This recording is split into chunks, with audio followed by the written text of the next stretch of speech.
এসব চাপায় অন্যায়, ইনকিলাব ইনকিলাব জিন্দাবাদ জিন্দাবাদ। একদল যাচ্ছে আর এক দল আসছে এবং সবাই মুদ্রার এপিট ওপিট, কোনো পরিবর্তন নাই। শুধু ঢাকা মহানগর নয়, জেলা নয়, উপজেলা নয়, ইউনিয়ন পর্যায়ে, ওয়ার্ড পর্যায়ে এবং প্রতিটি ঘরে ঘরে ইনশাআল্লাহ জাতীয় নাগরিক পার্টি পৌঁছে যাবে। প্রিয় উল্লাপাড়াবাসী, আপনারা আমাদের জন্য দোয়া করবেন। আমরা আসলে আপনাদের পাশে থাকতে চাই এবং আগামী বাংলাদেশ তরুণদের হাত ধরে এগিয়ে নিয়ে যেতে চাই। ৭১-২৪কে ধারণ করে নতুন বাংলাদেশ নির্মাণ করতে চাই। উল্লাপাড়া যারা রয়েছেন, আপনারা যারা ব্যবসা করছেন, আপনারা ব্যবসার শুভেচ্ছা, ঈদ মোবারক। আজকে এতগুলো মানুষের মধ্যে একমাত্র নারী নেত্রী হিসেবে আমার কণ্ঠস্বর আপনারা শুনতে পাচ্ছেন।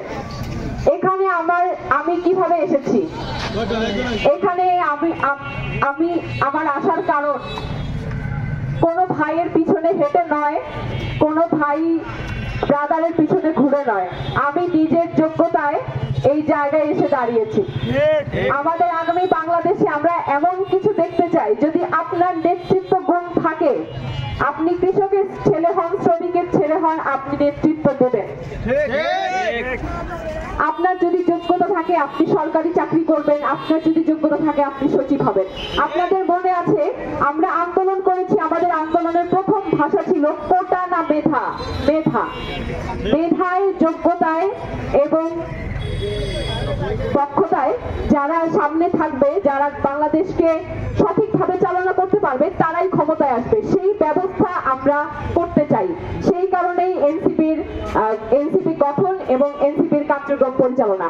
আপনারা জানেন অভ্যুত্থানের পরে আমরা কিন্তু পড়ার টেবিলে ফিরে যেতে পারতাম, কিন্তু আমরা ফিরি নাই। কারণ আমরা দেখেছি যে বাংলাদেশের মানুষ